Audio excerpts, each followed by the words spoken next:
أعوذ بالله من الشيطان الرجيم. بسم الله الرحمن الرحيم. السلام عليكم ورحمة الله وبركاته. إن الحمد لله نحمده ونستعينه ونستهديه ونستغفره ونعوذ بالله من شرور أنفسنا وسيئات أعمالنا. من يهده الله فلا مضل له ومن يضلل فلا هادي له.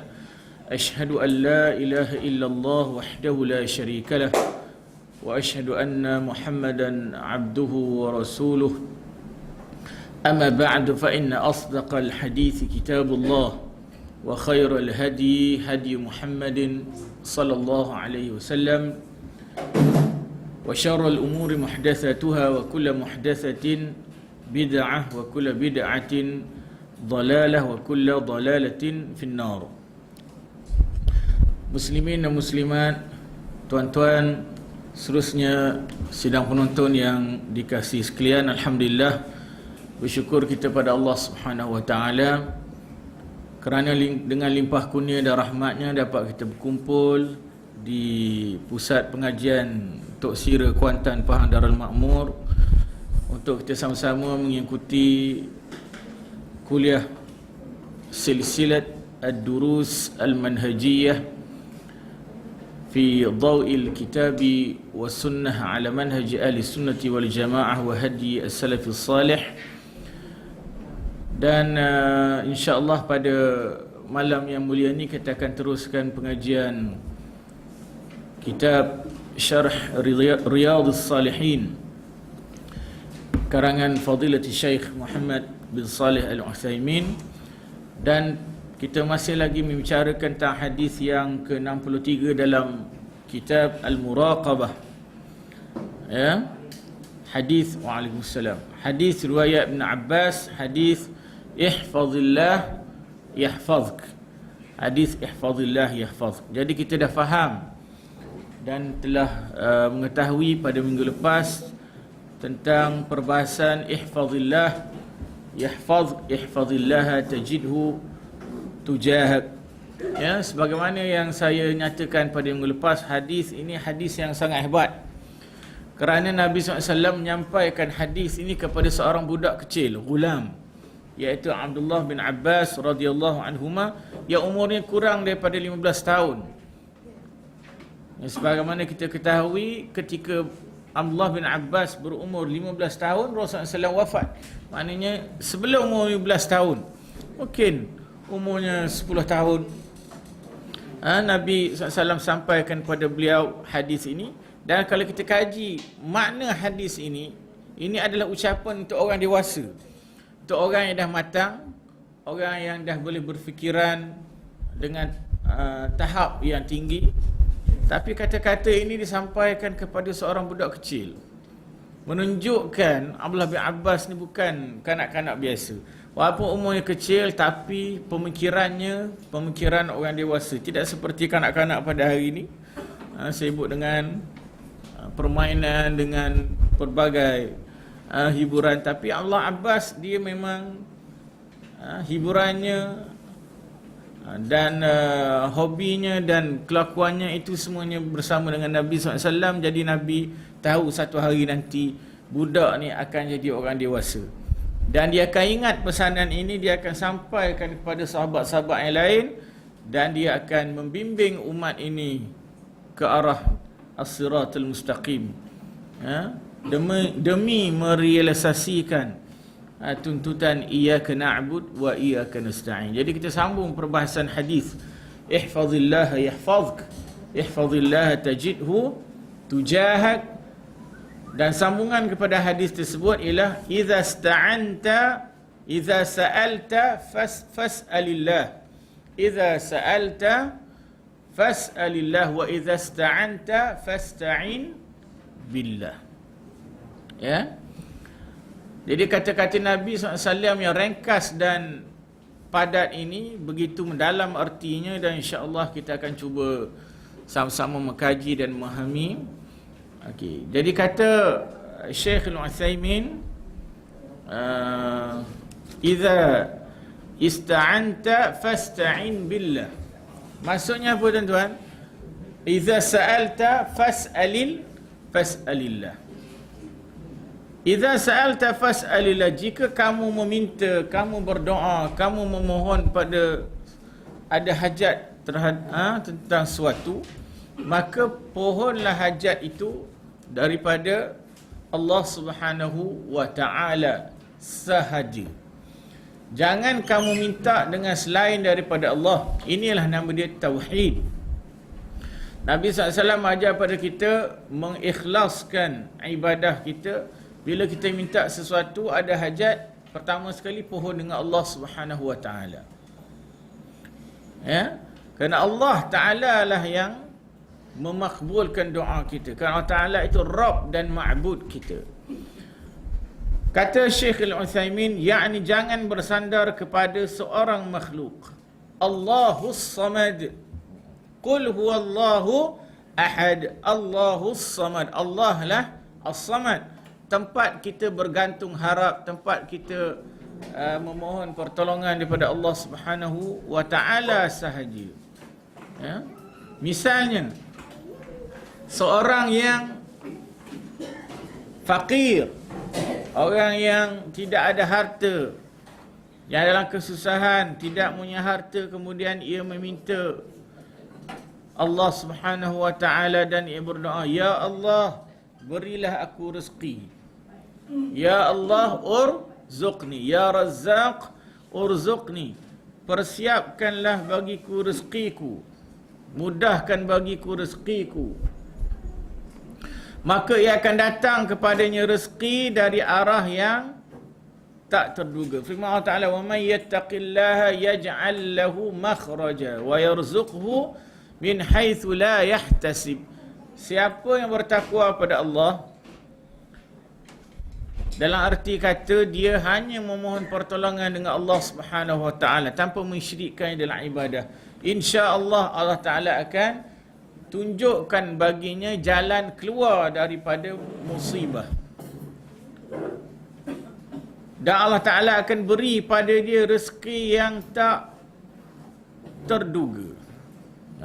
Tak sangka-sangka Allah Ta'ala beri dia rezeki tanpa dia harapkan rezeki tersebut, tapi Allah Ta'ala beri. Jadi Allah Ta'ala itulah tempat kita bergantung. Apa pun tuan-tuan, kita hanya minta dengan Allah Subhanahu wa ta'ala. Jangan, kalau kita sakit sekalipun, jangan, memang kita kena berusaha. Kita digalakkan berusaha. Memang kita jumpa doktor, kita pergi hospital. Tapi nombor satu, ingat Allah dulu. Kita ruqyah diri kita sendiri dulu. Paling kurang kita baca Fatihah, kita doa kepada Allah Ta'ala. Kemudian kita berserah. Jangan kita bergantung pada doktor dan ubat semata-mata. Doktor ni lah menyembuhkan aku, ubat ni lah menyelamatkan aku. Selain daripada Allah, itu dah syirik dah.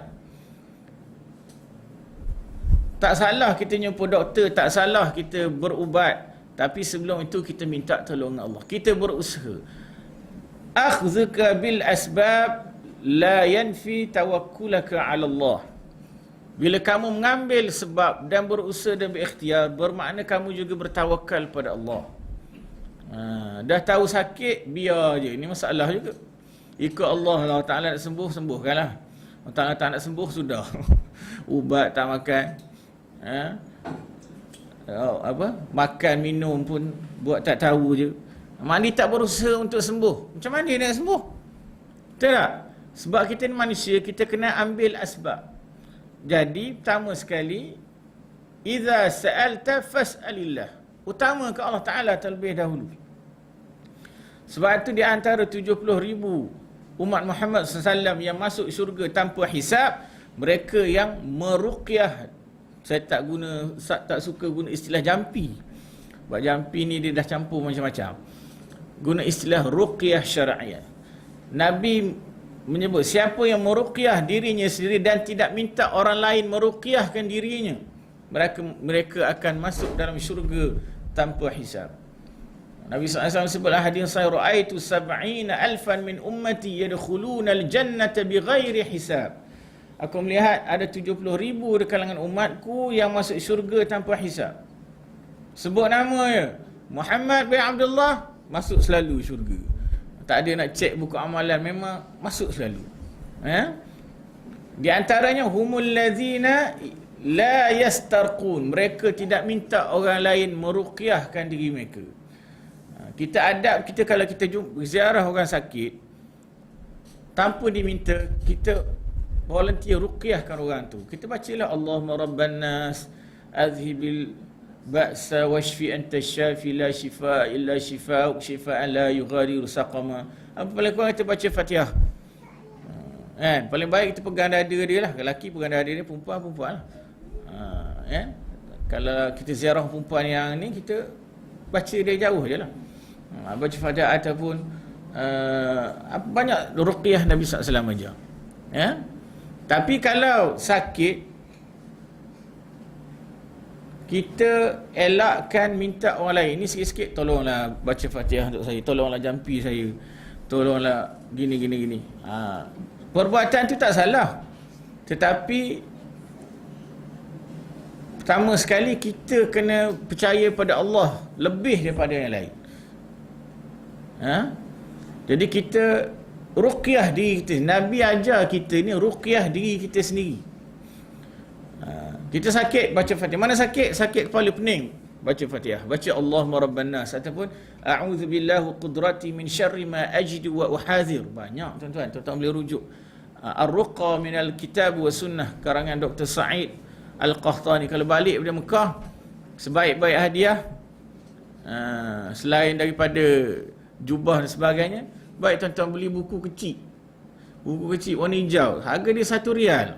Ad-du'a minal kitab wa sunnah, doa bil-Quran dan sunnah. Ar-Ruqa asy-syar'iyyah minal kitab wa sunnah, harga dia RM1, warna hijau, kecil.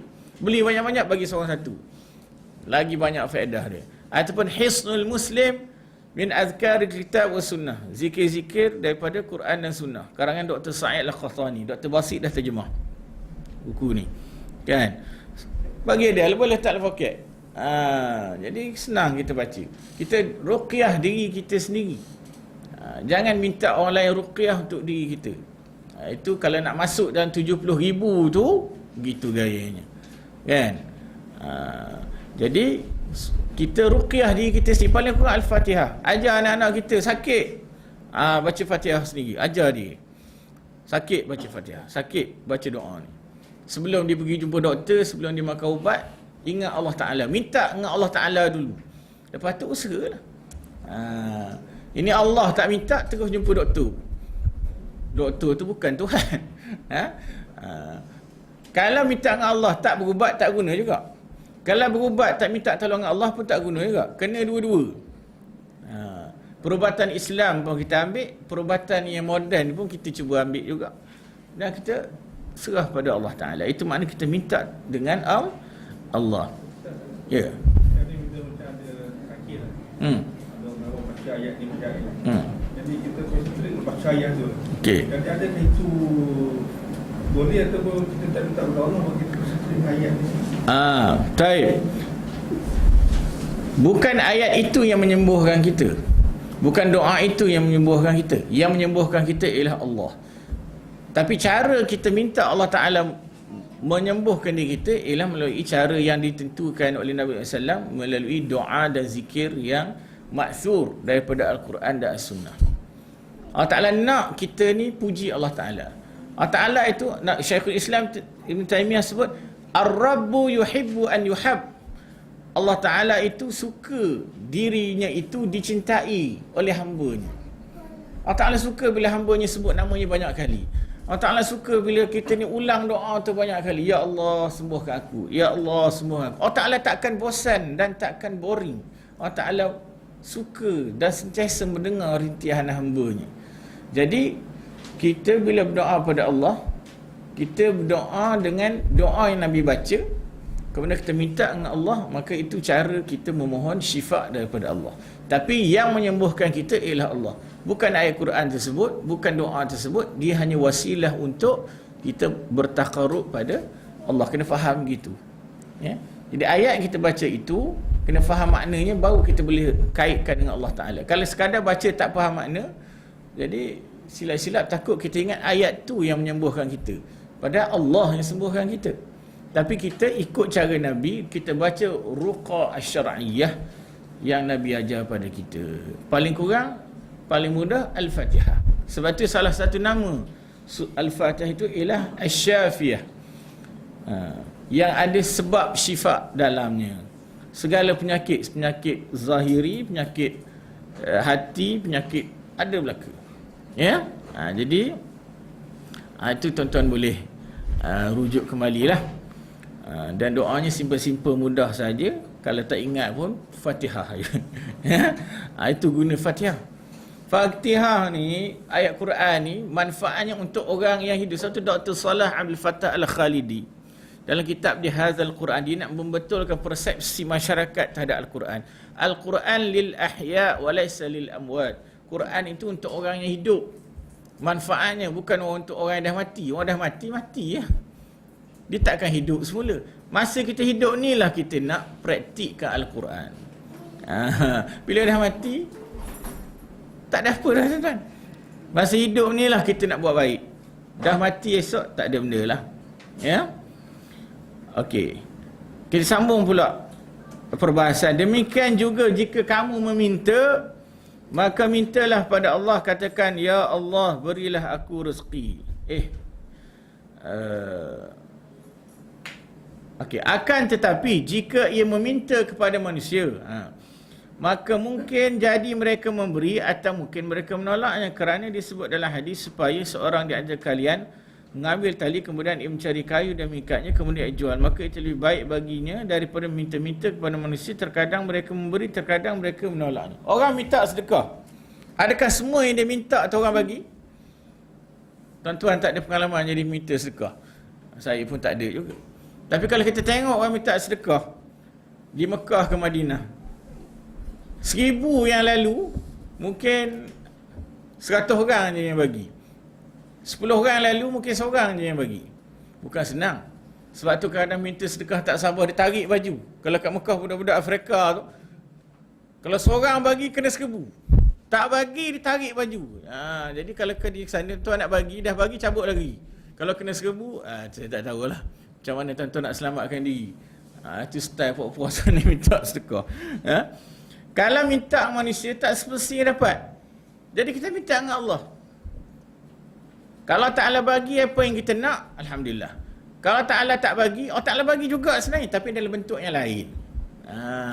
Dalam bentuk Allah Ta'ala selamatkan kita daripada bala, dalam keadaan Allah Ta'ala beri kita pada masa yang lain mungkin, ataupun Allah Ta'ala beri di akhirat dalam bentuk yang lain. Tapi nak kira minta dengan Allah dapat pahala, kira dapat dah sebenarnya. Dapat macam mana tu serah pada Allah.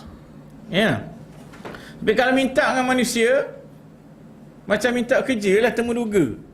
Nak 10 orang ni, hak mari interview 1000 orang. Dapat belaka ke 1000 orang tu? Tak dapat, 10 orang yang dapat.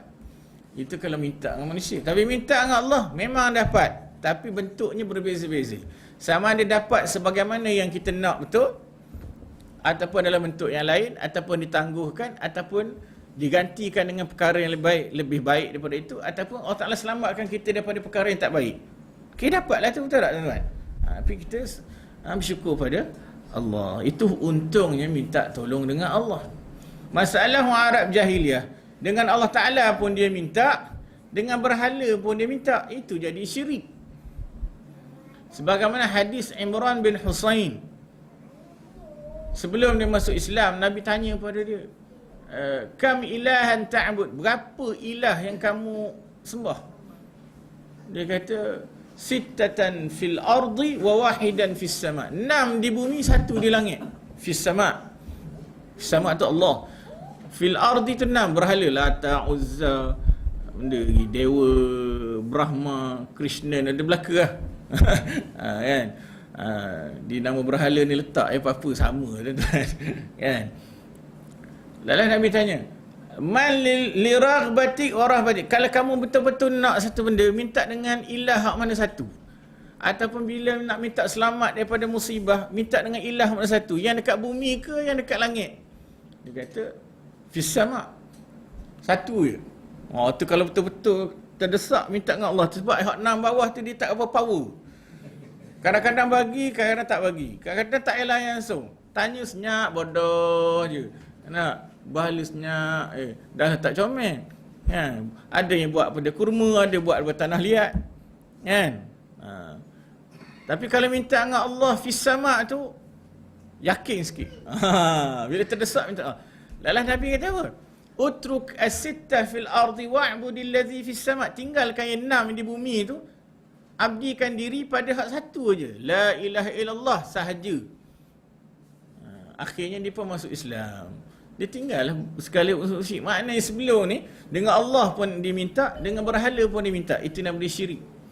Jadi Nabi SAW diutuskan untuk menyucikan manusia, membersihkan manusia daripada segala unsur syirik.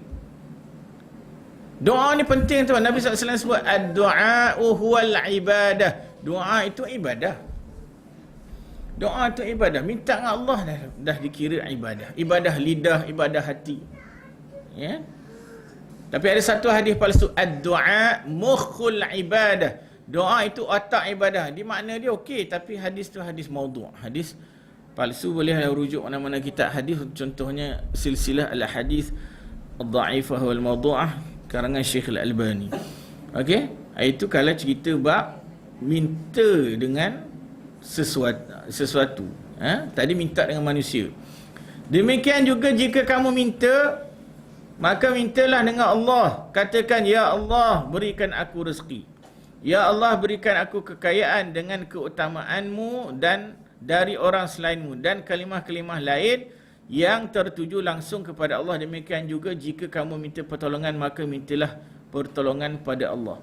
Minta pertolongan, maka janganlah minta pertolongan pada siapa pun kecuali kerana satu kepentingan yang sangat mendesak. Bersama ini, jika kamu terdesak kepada pertolongan kepada makhluk, maka jadikan itu hanya sebagai sarana dan sebab sahaja, tidak menjadikannya tempat bergantung. Jadikannya sebagai salah satu wasilah untuk menuju kepada Allah. Contoh tayar kereta pancit. Ya Allah, tayar kereta aku pancit, ya Allah. Lepas tu bodoh buat tak benda. Tak ada benda pergi kedai tayar, tak ada minta tolong siapa-siapa, biar je. Dia akan jadi pancit sampai hari kiamat. Betul tak? Dah ustaz kata nak minta tolong, minta dengan Allah, jangan minta tolong dengan tokek tayar. Tokek Michelin ke, benda Goodyear ataupun apa nama kedai tayar lain. Biasa tuan-tuan pergi Dunlop. Nak senyap. Padahal kereta tayar depan rumah je.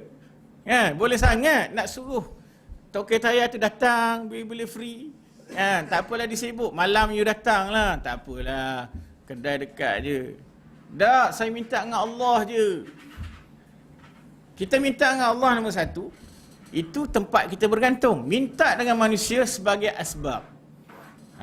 Sebagai wasilah di dunia ini untuk mencapai hajat kita. Minta tolong dengan dia untuk selesaikan urusan kita. Itu menunjukkan kita bertawakal pada Allah. Kan? Contohnya orang perempuan nak beranak. Ya Allah selamatkan aku, ya Allah aku nak beranak. Tak ada siapa pun beritahu, beranak seorang-seorang. Kan susah diri. Kan? Sekarang ni ada hospital, ada doktor, ada macam-macam. Boleh pilih nak beranak kat mana. Kat klinik ke, kat mana ke, kat rumah pun boleh. Tapi itu kita minta tolong. Nampak orang buat jahat, perompak. Ya Allah selamatkan kami daripada perompak ni. Betul. Tapi polis telefon lah juga. Assalamualaikum, Datuk ni ada kejadian gini-gini. Jadi bolehlah kita cegah jenayah. Minta tolong dengan Allah, kemudian kita minta tolong dengan manusia atas dasar dia itu asbab, bukan tempat bergantung. Faham tak? Setengah orang kata minta dengan Allah saja. Memang kita minta, itu nama prioriti utama kita. Tapi di dunia ini kita minta tolong juga dengan sesama manusia atas dasar mereka itu asbab. Al-akhzu bil asbab. Itu contoh lah tuan-tuan. Tuan-tuan buat contoh lain lah. Faham lah ya. Okey, mana tadi? Allah SWT Muhammad. Asbab. Okey, dan tidak menjadikan tempat bergantung. Masalah yang kita jadikan tempat bergantung itu selain daripada Allah. Ini masalah kita.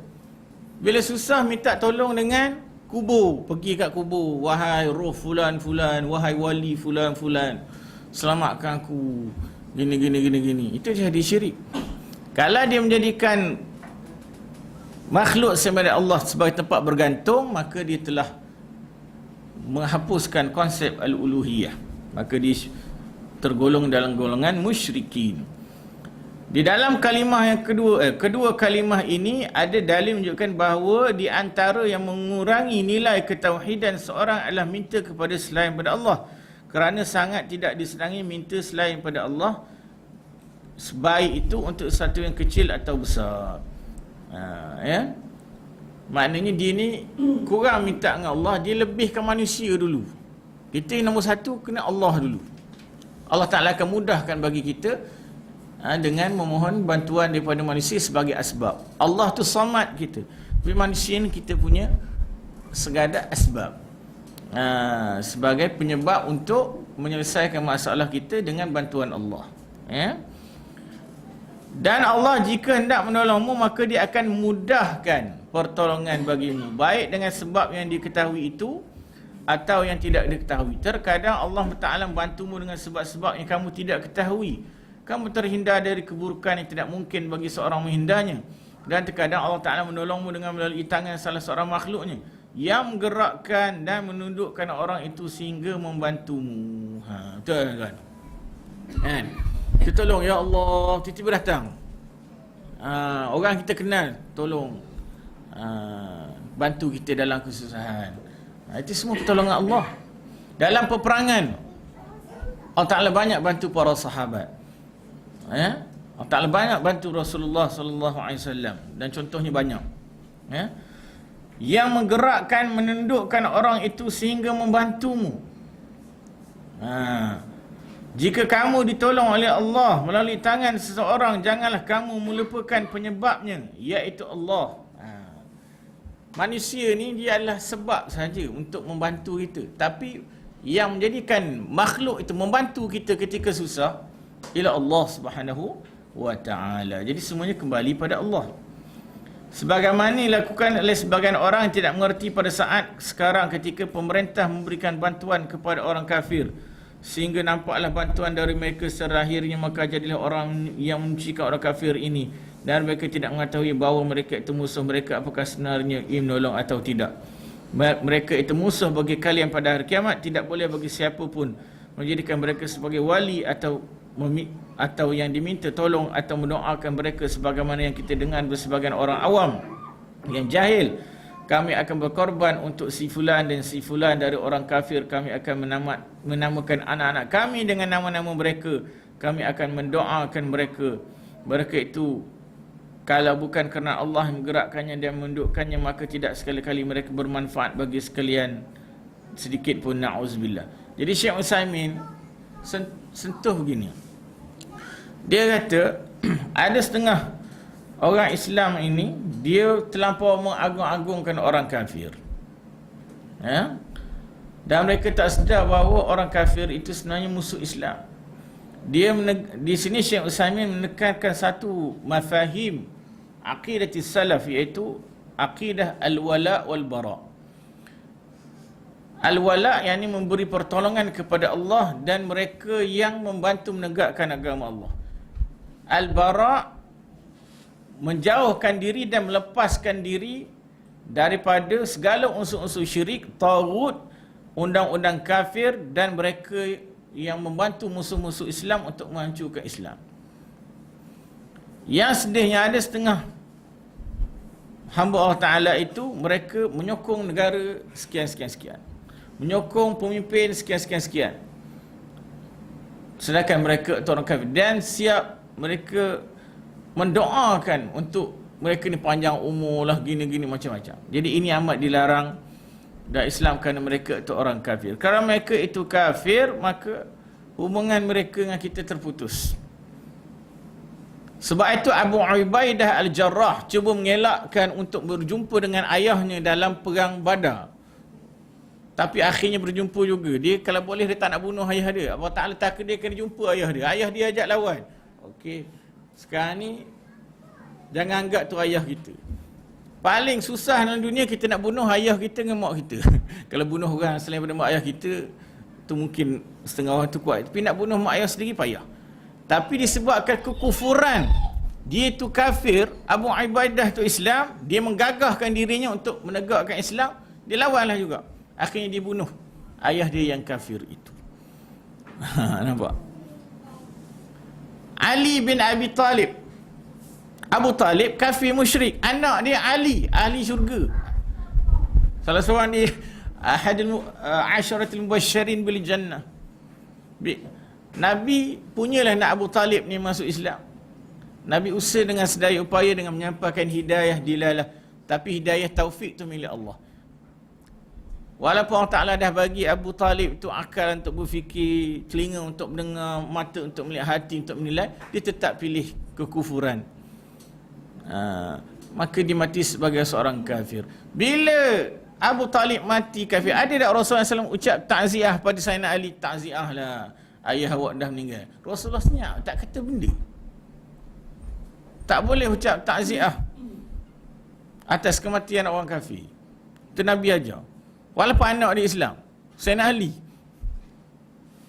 Sayyidina Ali tanya, apa cerita kita nak buat ni dengan disebut ayah dia, ammuka asy-syaikh ad-dal, pak saudara kamu wahai Rasulullah yang tua dan sesat itu. Dia panggil ayah dia sesat. Dah mati kafir sesat. Rasulullah kata, dia tanya, afanuwari, kita nak tanam ke dia? Rasulullah kata, wari, tanam. Mana orang kafir walaupun dia mati, cara nak kebumikan dia dengan tanam dia. Tapi jangan buat solat jenazah pula. Solat jenazah tu orang Islam je, kan? Tanam. Masa perang Badar, orang kafir yang mati, Nabi suruh campak dalam perigi Badar tu je, kambuh dengan tanah dengan batu. Beres. Perigi tu pun tak boleh guna dah. Kan? Perigi tu taktik perang je, nak tarik orang kafir ni supaya, kan? Tuan-tuan pun tahu cerita dia. Okey. Jadi nak bagi tahu kepada tuan-tuan, maknanya sekarang ni orang-orang kafir ini diagung-agungkan. Nabi SAW mengeluarkan al-wathaniyah. Maksud al-wathaniyah? Menyembah berhala, penyembahan berhala. Nabi SAW mengeluarkan al-awthan wal-asnam, berhala-berhala daripada Hijaz, daripada Mekah, Madinah. Tapi akhir zaman ni orang Arab yang bawa balik berhala masuk ke negara dia. Macam mana? Tuan-tuan tengok di Dubai. Dubai ni syurga orang kafir sekarang ni. Siapa yang duduk Dubai? Orang kafir belaka. Orang Islam payah nak duduk. Itulah tempat disko Galah Genting Island. Itulah tempat lara. Bila duduk Amerika, sejuk lah, turun salji, kita lari mana? Dubai. Panas sikit. Orang Hindu duduk sana, sampai kerajaan sana buat kuil Hindu. Bila ada kuil Hindu, ada berhala. Dah siapa yang bawa berhala ke negara? Orang Arab sendiri. Memang tanda akhir zaman manusia akan kembali sembah berhala. Ini salah satu cara dia. Kalau ahlul kitab boleh tahan kira, ini al-wathaniyun, penyembah berhala. Set-set Hindu, ada kuih Hindu, bayangkan tuan-tuan. Jadi ini masalah di akhir zaman ini. Jadi suatu Nabi kata, wa qalilun min ibadiyash syakur, hanya sedikit dari kalangan umatku yang bersyukur, yang istiqamah dengan Islam. Yang memberi manfaat, yang menimbulkan mudarat adalah Allah. Dialah menjalankan dan menggerakkan mereka untuk menolong kalian, membela kalian. Dan ini adalah pertolongan Allah kepada hamba-Nya beriman. Yakni dia menjadikan orang-orang kafir untuk menguatkan mereka, sebagaimana dalam hadis, sungguh Allah akan menguatkan agama ini dengan orang-orang jahat. Dia gini, kalau kita tengok di Palestin, Hamas, Brigade Al-Qassam, mereka berjuang kerana Allah. Tapi kalau bantuan itu dapat daripada golongan kufar, contohnya orang kafir nak bagi senjata, orang kafir nak bagi bom, orang kafir nak bagi peralatan untuk cipta drone ababil, ambil je, tak ada masalah. Bukan makna kita sokong dia. Latihan ketenteraan contohnya di Iran, sekadar ambil ilmu ketenteraan, tapi bukan bermakna kita sokong Syiah. Manfaat ni kita ambil daripada mana sahaja tempat ni boleh dapat, kemudian balik. Sebab tu Hamas boleh survive. Dah orang Islam sendiri tak nak bantu, Dia cari cara lain, tapi prinsip dia tak lari ya. Nampak? Itu maksud dia. Jadi mungkin atas dasar itu Allah Ta'ala boleh beri kekuatan yang lebih kepada pejuang-pejuang Islam ini. Itu semua kerja Allah Subhanahu wa Ta'ala. Kita perhatikan apa yang berlaku pada hari ini ya. Maka wajib bagi kita untuk tidak melupakan kurniaan Allah yang telah menundukkan mereka bagi kita, dan wajib kita untuk memperingatkan orang awam jika mendengar salah seorang yang mereka berpangku kepada mereka dan mengatakan mereka lah menolong kita 100%. Ini cium bendera Amerika, cium bendera Israel. Ada. Orang kat rumah letaklah bendera Malaysia, boleh tangking bendera Israel depan rumah. Benda cerita tuan. Bendera Palestin kan okey lagi. Bendera Israel. Mereka yang pertama dan yang terakhir yang wajib kita menjelaskan pada mereka ada kesalahan dalam bertauhid, hanya Allah yang mengetahui. Itu dia tuan-tuan. Jadi di sini saya nak sentuh sedikit tentang konsep Nabi SAW sebut wa idza sta'anta fasta'in billah. Jadi dua hadis ini, dua lafaz Nabi. Idza sa'alta fas'alillah wa idza sta'anta fasta'in billah. Jika kamu minta tolong, minta dengan Allah sahaja sebagai tempat bergantung. Minta dengan manusia tu sebagai asbab. Wa idza sta'anta fasta'in billah. Minta yang sebenar-benar pertolongan atas Allah untuk mendapat hidayah daripada Allah, itu yang wajib. Dan wajib kita laksanakan atas dasar kita ini hamba Allah Subhanahu wa taala. Wa idza sta'anta fasta'in billah. Minta tolong manusia.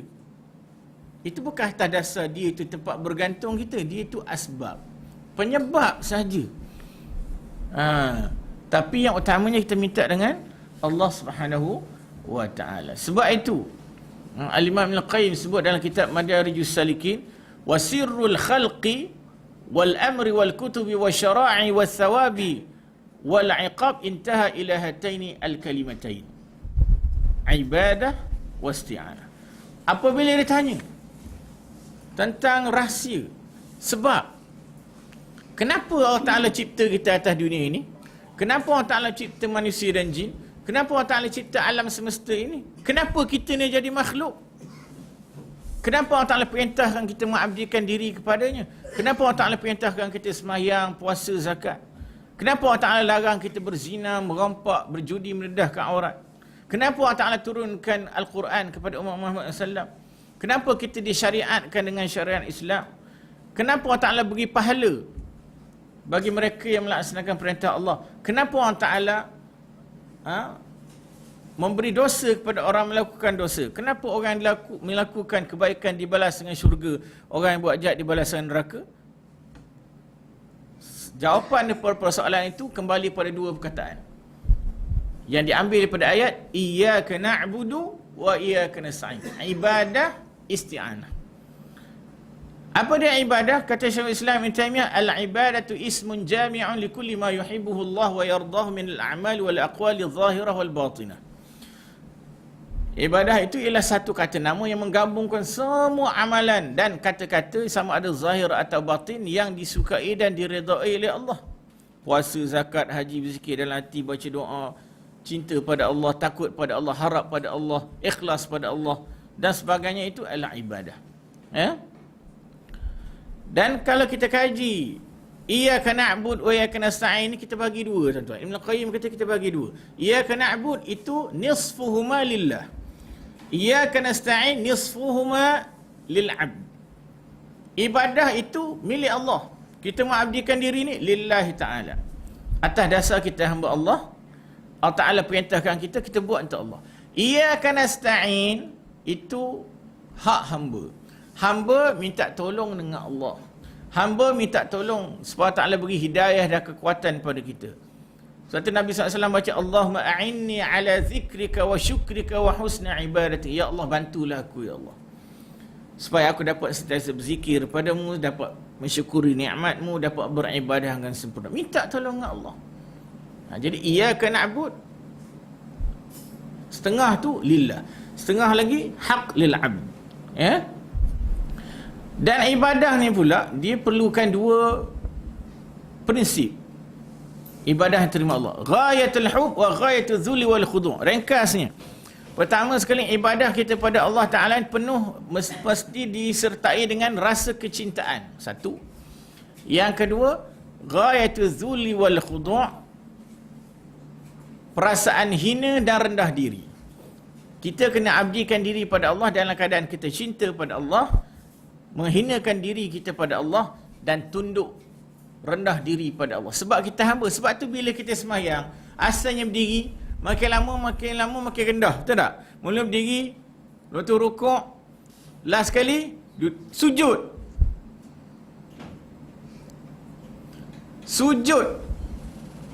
Sujud tu dalam keadaan yang paling hina.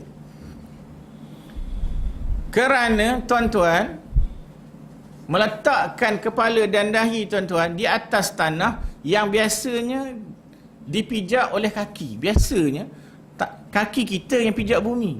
Tapi bila kita sujud, dahi kita yang sentuh bumi. Maknanya sama level dengan kaki. Itu dah hina dah tu. Yang paling hina lagi, biasanya dahi tuan-tuan yang lebih tinggi daripada punggung tuan-tuan. Tahu tak? Tapi masa sujud, punggung tuan-tuan lebih tinggi daripada kepala. Tak hina namanya tu. Hina lah. Tapi kita hanya boleh hina pada Allah dalam posisi itu. Oleh itu, bila kita rasa kita ni hamba, barulah kita tak sombong dan bongkak. Kemudian isti'anah itulah Ibn Qayyim sebut sebagai tawakal. Bila kita minta tolong dengan Allah, tanda kita bertawakal pada Allah. Dan dalam menghadapi ibadah yang sempurna ini ada banyak penyakit. Dua penyakit yang paling berat sekali ialah penyakit riya dengan penyakit sombong, kibria atau ujub. Setengah orang bila beribadah, dia riak bukan main. Dia menunjuk-nunjuk. Dia nak tunjuk dialah orang paling alim, dialah orang yang paling rajin sembahyang Jumaat. Kalau boleh nak inform belaka dalam surat khabar, dalam Facebook dan sebagainya, satu dunia tahu hari ni dia sembahyang subuh berjemaah di masjid. Kalau boleh semua orang satu dunia ni tahu. Selagi orang lain tak tahu, dia tak puas hati. Nampak sangat nak menunjuk kan.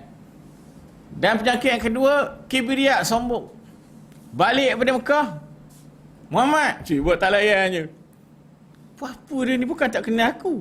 Baru 2 bulan lagi Mekah, aku panggil nama dia, dia tak jawab. Haji Muhammad. Oh ya, buat haji baru ngaku. Lah, nak suruh panggil haji rupanya. Cantik sekali tuan-tuan. Nampak sangat pergi Mekah nak title haji. Ada orang pergi Mekah 10 kali, orang tak panggil dia haji pun. Panggil nama je. Itu lagi bagus. Lagi baik. Takut nanti pagi haji jadi riak pula. Ya. Jadi macam mana kita nak buang penyakit riak takabur ni? Tak payah susah, tak payah pergi farmasi lah. Pergi farmasi Alpro, farmasi Bun ke. Ada jual, ada ubat buang penyakit riak. Saya ni ada penyakit ni. Penyakit saya setiap kali saya nak sembahyang, saya nunjuk-nunjuk. Ada jual ubat tak? Kalau dia kata tak ada, memang tak ada. Kalau dia kata ada, memang dia berdoa tuan-tuan. Dia cipta ubat sendiri. Lepas dia nak untung lebih. Ubat dia nak cari dalam farmasi ada. Farmasi itu namanya farmasi Al-Fatihah. Ada. Syekhul Islam Taimiyah sebut, iyyaka na'bud tadfa'ur riya wa iyyaka nasta'in tadfa'ul kibriya. Iyyaka na'bud ni dia buang penyakit riya. Hanya kepadamu ya Allah kami mengabdikan diri. Bila tuan-tuan mengabdikan diri pada Allah, tuan-tuan kena ikhlas. Bila ikhlas, buat kerana Allah. Tuan-tuan nak menunjuk-nunjuk tak? Tuan-tuan takkan menunjuk-nunjuk. Otomatik akan hapus penyakit riya.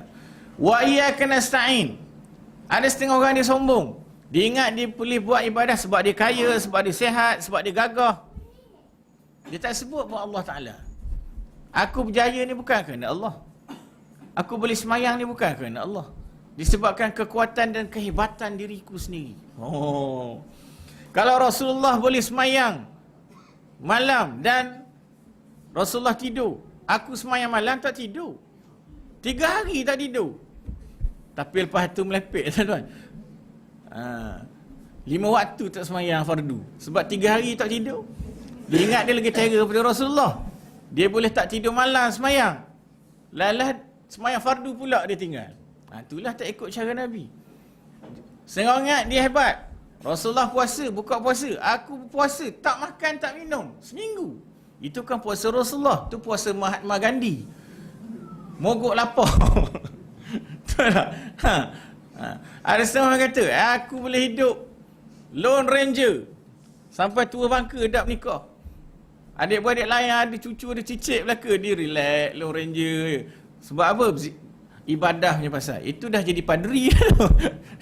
Nah, Ar-Rahbaniyah dah jadi padri. Nak jadi padri ke jadi apa ni? Nabi kata, ana atqakum, inna atqakum wa a'lamakum billahi ana, dalam hadis Al-Bukhari. Orang yang paling bertakwa, yang paling takut pada Allah, yang paling kenal Allah Ta'ala ni aku. Kalau aku ni laksanakan sunnah Nabi, aku tidur, aku berkahwin, aku puasa, aku buka puasa, dah ikutlah cara aku. Jangan buat sesuatu. Setengah orang dia apa? Tak apa, Rasulullah maksum. Jadi kita terpaksa buat lebih sebab kita tak maksum. Tak betul. Maksum tak maksum tu kerja Allah Ta'ala. Sekarang ni kita ni diperintahkan ikut sunnah Nabi, ikut je lah. Ya? Satu. Ada satu lagi penyakit. Penyakit sesat dan jahil. Ada juga. Penyakit sesat dan jahil. Jadi banyaklah grup yang sesat dan jahil ni. Salah satunya Nasrani. Orang Nasrani ni dia malas belajar sikit. Dia tak macam Yahudi. Yahudi dia rajin belajar. Tapi dia gunakan kecerdikan dia untuk menghancurkan Islam. Dia tahu tapi tak beramal. Dia dimurkai oleh Allah. Al-maghdubi alaihim. Ad-dhalin, yang sesat dan jahil itu ya Nasrani. Lalah orang Yahudi tipu orang Nasrani. Orang Yahudi yang sesatkan agama ajaran Nabi Isa ni, Yahudi sebenarnya. Dia yang rosakkan. Jadi sama-sama sesat. Jadi nak buang penyakit sesat dan jahil ni, mana ubat dia tuan-tuan? Nak cari kat farmasi mana? Fatihah juga.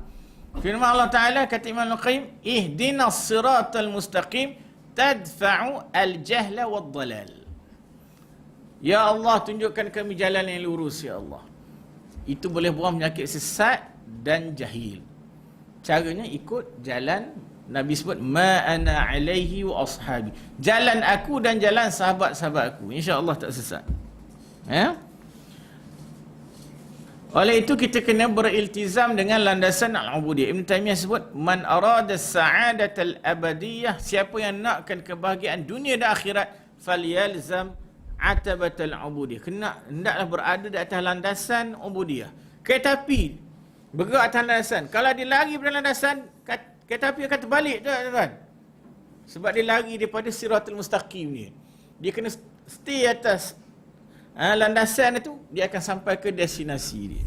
Jadi kita destinasi kita, iyyaka na'budu wa iyyaka nasta'in. Jadi kita kena duduk atas landasan tu, jangan turun-turun. Kalau ada orang ajak turun, jomlah singgah dulu RNR iblis. RNR grup-grup sesat ke. Jangan join, jangan berhenti. Terus je. Cakap dekat driver tak nak berhenti. Tekan, lagi laju lagi. 500 km sejam. Boom, nak cepat sampai. Jangan berhenti-berhenti. Kalau berhenti ni banyak sangat. Syaitan ajak minum kopi dulu. Iblis ajak borak dulu. Jomlah kita main judi dulu. Jomlah kita masuk disko dulu. Macam-macam dia ajak kita buat benda jahat. Itu lambat sampai. Jadi kita kena teruskan. Dan sebab apa kita kena minta tolong Allah, tuan-tuan? Kata Imam Al-Qayyim, nasta'inu billah ala ibadati. Kita minta tolong Allah supaya kita dapat beribadah dengan sempurna. Satu Nabi sebut, Allahumma a'inni ala zikrika wa syukrika wa husni ibadatik. Bantu ya Allah, bantulah diriku yang lemah ini. Tanpa bantuanmu, aku tak akan dapat beribadah dengan sempurna. Jadi bantulah aku. Ramai orang bila pergi ke Mekah, dia tak berapa sihat, dia uzur, dia pun bimbang, bolehkah aku buat haji ni, boleh aku buat haji? Tapi dia kuat doa pada Allah. Alhamdulillah sihat. Sampai balik, ada orang sombong bukan main. Aku pergi haji. Dalam kampung aku ni, aku paling muda sekali pergi haji. 30 pergi dah.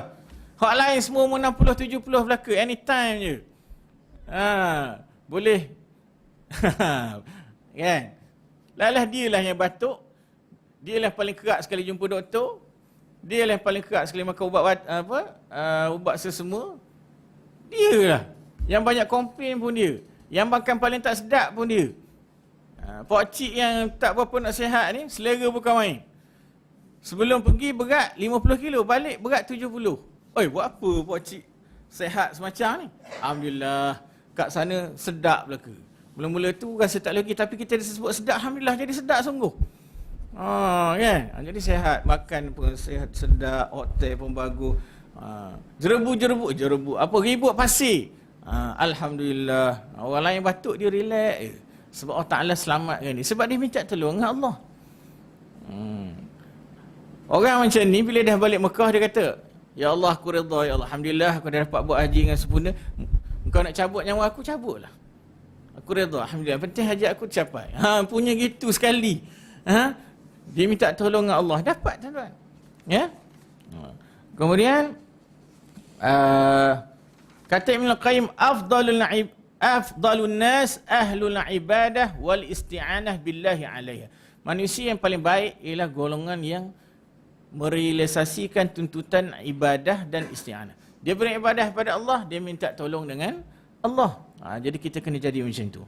Ya? Apakah sebaik-baik doa?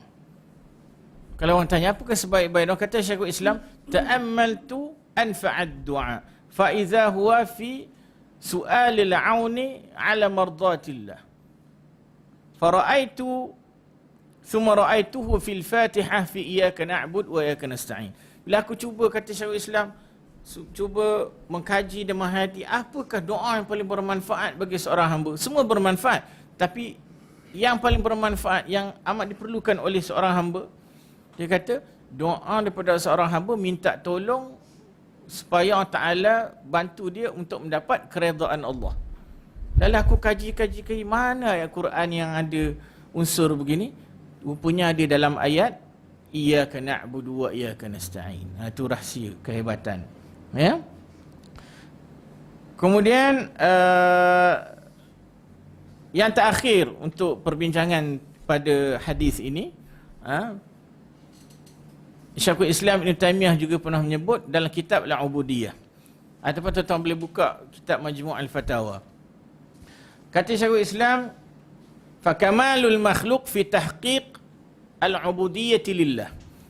Fakullama izdada al-'abdu fi tahqiqi ubudiyyatihi lillah, atau fakullama izdada al-'abdu tahqiqan li ubudiyyatihi izdada kamaluhu wa 'alat darajatuh. Kesempurnaan seorang hamba itu, insan kamil, nak jadi manusia yang sempurna, yang diredai oleh Allah, bergantung pada sejauh mana kita merealisasikan pengabdian diri pada Allah. Siapa hamba Ta'ala yang paling hina, yang paling cinta pada Allah, yang paling taat pada Allah, yang meninggalkan larangan Allah. Setiap kali kita taat pada Allah, maka diri kita menjadi makin lama makin sempurna dan darjat kita makin lama makin tinggi. Firman Allah Ta'ala, yarfa'illahu alladhina amanu minkum walladhina utul ilma darajat. Allah Ta'ala angkat darjat orang beriman dan orang yang dikurniakan ilmu. Ya? Jadi pengajaran tuan-tuan, beribadahlah kita pada Allah dan beristi'anahlah kita pada Allah Subhanahu wa Ta'ala. Ya? Sebagaimana satu kisah seorang sahabat yang kuat pergantungannya pada Allah. Kisah ini saya dalam sebuah hadis yang saya baca dalam kitab Ahkamul Janaiz oleh Syekh Al-Albani. Kisah seorang Arabi. Tuan-tuan kenal Arabi? Arabi ni orang Arab Badui. Kalau nak kita tempat kita ni orang asli lah, tapi kita tak panggil orang asli ni, orang Arabi. Sebab dia tak cakap Arab. Kalau dia cakap Arab boleh panggil Arabi. Lagi satu, bahasa Arab ni bukan milik orang Arab yang berdarah Arab. Bahasa Arab ni milik orang yang bertutur dengan bahasa Arab, yang mengarabkan lidahnya dan menjadikan bahasa Arab itu wasilah untuk mempelajari agama. Sebab tu guru kami itu Dr. Syarif Al-Khatib yang mengajar kami kitab Madarijus Salikin, dia menyebut al-arabiyyatu lisanun wa din wa laysat daman. Wa laysat daman. Bahasa Arab itu adalah lidah dan agama, bukannya darah. Tidak ada kaitan talian darah. Siapa yang betul-betul bahasa Arab dan menjadikan bahasa itu bahasa untuk menegakkan Islam, asas untuk memahami Islam, itulah Al-Arabiyah, bahasa Arab sebenarnya. Jadi kita kena kuasai lah bahasa ini setakat mana kita mampu. Dalam hadis kita Ahkamul Janaiz, dan hadis ini ditakhrij oleh Syekh Al-Albani dan beliau menyatakan sanad sahih. Kisah seorang sahabat yang saya rasa sangat hebat lah. Sahabat ni dia seorang Arabi tapi tak sebut nama, tapi yang penting dia jumpa Nabi. Satu hari dia jumpa Nabi, dia berminat untuk masuk Islam, dapat hidayah dilalah, dapat hidayah taufik, dia masuk Islam, dia jumpa Rasulullah, dia beritahu apa? Kebetulan hari Rabu ni nak hijrah kalender Islam baru, Al-Amul Hijri Al-Jadid 1437 Hijriah. Jadi Al-Hijrah itu, saya cerita sikit tentang hijrah. Dia beritahu pada Nabi, uhajiru ma'ak wa Rasulullah, aku nak berhijrah bersama-sama dengan kamu. Dia nak hijrah dengan Nabi. Nabi kata, Nabi terima, dan dia join Nabi SAW dalam perang Khaybar. Dalam perang Khaybar, tentera Islam alhamdulillah mendapat pertolongan Allah. Jadi banyak harta yang ditinggalkan. Ada pedang, ada tombak, ada kuda, ada unta, ada emas. Duit ringgit je tak ada. Yang ada dinar emas, dirham, darahim, dan lain-lain. Jadi itu semua dipanggil ghanimah. Jadi Nabi dia bahagi-bahagikan pada tentera Islam. Termasuklah satu bahagian Nabi beri pada A'rabi yang masuk Islam tadi, tuan-tuan. Jadi A'rabi terkejut, ni apa benda ni? Ni harta apa banyak-banyak ni? Dia kata, Rasulullah yang bagi padamu. Rasulullah bagi pada aku. Dia pun bawa harta tu, jumpa Rasulullah, dipulangkan balik pada Rasulullah. Wahai Rasulullah, ni apa benda ni? Dia berkata, qasamtuhu lak, aku yang bagi hadiah ni pada kamu. Ghanimah. Dia jawab apa? Ma ala hadza tabi'tuka, walakin ittaba'tuka ala an urma ila hahuna. Fa asyara ila halqi bisahmin fa amut fa adkhulal jannah. Aku datang ni, aku ikut kamu bukan kerana aku nak harta, tapi aku nak supaya panah, tombak dan senjata musuh itu menembusi leherku sehingga aku mati syahid dan aku masuk syurga. Gitu sekali jawab. Dia tak nak apa-apa. Memang ikhlas sungguh, lillahi ta'ala sungguh. Nabi kata apa? In tasduqillah yasduqka. Pertama dia ikhlas. Yang kedua, jika kamu benar dengan Allah Ta'ala akan beri apa yang kamu nak. Di situ as-sidq. Syarat Allah Ta'ala terima ibadah nombor satu ikhlas, yang kedua as-sidqu, benar, betul-betul. Dan akhirnya dalam satu peperangan, apa yang dia nak tu menjadi kenyataan. Betul-betul senjata musuh, panah ataupun tombak itu menembusi lehernya, halqumnya sampai ke belakang. Dia pun mati syahid. Rasulullah pun datang. Dia dah mati syahid. Nabi muliakan sahabat ini, tuan-tuan, berbeza dengan sahabat-sahabat yang lain. Special. Pertama, Nabi kafankan dia dengan jubah Nabi. Orang yang mati syahid dalam medan perang, dia tidak dimandikan sebab darahnya itu wangi. Rihuhu rihul misk. Kan? Dan dia akan dibangkitkan dalam keadaan dia seorang syahid. Yang kedua, pakaian yang dipakainya itu tidak boleh ditanggalkan. Stay saja. Baju perang tu biar gitu. Tapi disunatkan kita kafankan dia jika sekadar yang kita ada. Contoh macam Hamzah bin Abdul Muttalib.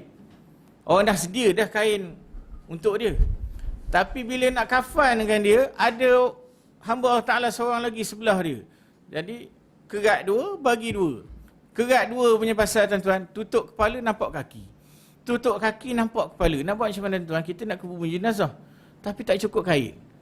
Nak tutup kepala dia, tutup kaki dia. Tutup kepala dulu. Kaki tak cukup, tak apa. Tutup dengan rumput kering, tak ada masalah. Kan? Sampai peringkat begitu. Itu Sayyidina Hamzah. Sahabat ni, mulianya dia, Rasulullah kafankan dia dengan jubah Nabi.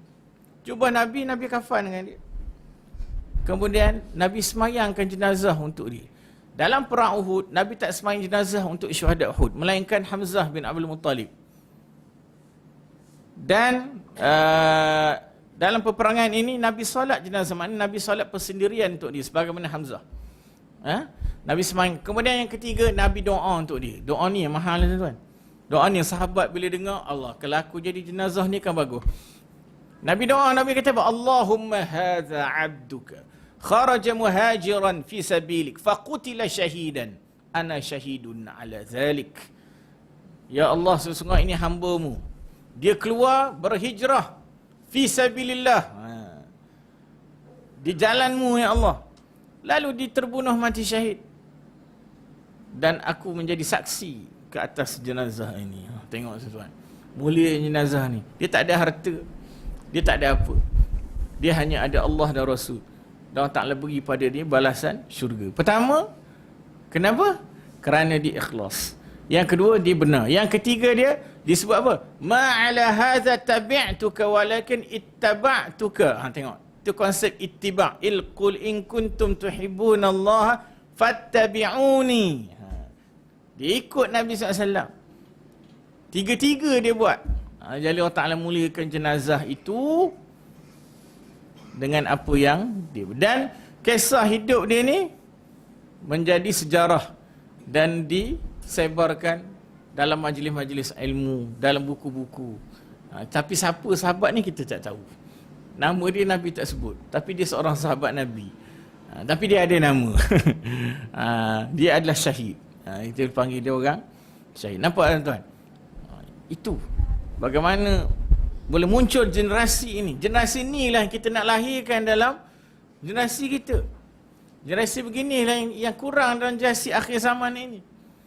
Sebab itu kita perlu mengkaji Al-Quran dan As-Sunnah, mengkaji biografi As-Salafus Salih, mengkaji siyar a'lamin nubala, mengkaji biografi ulama-ulama pejuang-pejuang Islam. Bila kita sebarkan, akan menjadi contoh dan tauladan kepada orang lain. Ini tak bawa cerita Pak Pandai, cerita bawang merah, bawang putih, tak ada faedah langsung. Kan? Dari segi nak membangkitkan as-sahwah al-islamiyah, ceritalah biografi salafus salih yang sumbernya betul. Jangan cerita biografi Hallaj, biografi Ibn Arabi, biografi tak siapa-siapa. Highlightkan biografi sahabat-sahabat, pejuang-pejuang Islam yang bergerak di atas landasan as-siratul mustaqim. Kerana mereka anak didik Nabi sallallahu alaihi wasallam. Dan akhir sekali untuk malam ni, insya-Allah, saya sekita berhenti setakat hadis idza sa'alta fas'alillah wa idza ista'anta fasta'in billah, dengan kita kembali kepada Allah Subhanahu wa taala, dengan menjaga agama Allah Subhanahu wa taala, dengan meningkatkan ilmu dan ketakwaan kita pada Allah Subhanahu wa taala. Dah saya sebut dah banyak kali, kata-kata Nabi ni pendek, tapi bila nak disyarahkan dia jadi panjang. Siapa yang nak menyambung dan mensyarahkan hadis-hadis itu? Ulama-ulama hadis yang sampaikan pada kita, dan kita sebarkan dan kita kongsi ilmu. Dan tuan-tuan pun banyakkan kajian tuan-tuan. Mungkin sumber-sumber dalam bahasa Melayu itu agak terhad. Sumber-sumber dalam bahasa Arab itu lebih jauh, lebih tepat dan lebih realistik. Tapi kita sama-sama, siapa ada kelebihan yang menguasai bahasa Arab disampaikan. Siapa yang mungkin ada kelebihan yang lain, dia boleh kaji daripada buku-buku yang lain dan kita kongsi bersama, dan pastikan sumbernya itu sahih. Tapi hadis sangat hebat. Agaknya kita dapatlah amalkan hadis ini dalam kehidupan kita sebagai umat Muhammad sallallahu alaihi wasallam, dan semoga apa kita pelajari ini diberkati oleh Allah dan menjadi bekalan pada kita di hari kiamat, menjadi zadul ma'ad, bekalan pada hari akhirat nanti, fi hadi khairil ibad, bekalan yang dikumpul. Apa yang kita nak kumpul di dunia ni tuan-tuan? Tuan-tuan nak kumpul duit banyak-banyak, bawa masuk dalam kubur, tak guna. Kalau tuan-tuan simpan dinam emas dalam kubur, Orang lain gali dia boleh guna lagi. Tapi tuan-tuan tak boleh pakai dah. Yang tuan-tuan boleh manfaatkan di akhirat nanti, ilmu yang bermanfaat dengan amal soleh. Dua ni. Inilah bekalan kita. Jadi usaha kita menuntut ilmu, datang ke majlis ilmu, mengkaji hadis-hadis Nabi SAW adalah usaha yang sangat mulia. Jalan yang benar, jalan untuk menuju as-siratal mustaqim mesti melalui jalan ilmu. Tak ada orang lahir-lahir atas dunia ni jadi alim selalu, tak ada. Dia mesti bersusah payah, mesti berpenat lelah. Ya. Jadi saya harap itu saja pada malam ni. Jadi kita akhiri dengan surah Al-Asr dan kafaratul majlis. Bismillahirrahmanirrahim. Wal 'asri innal insana lafi khusr illa allazina amanu wa 'amilus solihat tawassaw bil haqq wa tawassaw bis sabr. Subhanakallah bihamdik asyhadu an la ilaha illa anta astaghfiruka wa atubu ilaik. Wallahu almusta'an wa 'alaihi at-tuklan wa la hawla wa la quwwata illa billahil 'aliyyil 'azim. Sallallahu ala Muhammad wa ala alihi washabbihi ajma'in. Walhamdulillahirabbil alamin. Wassalamu alaikum warahmatullahi wabarakatuh.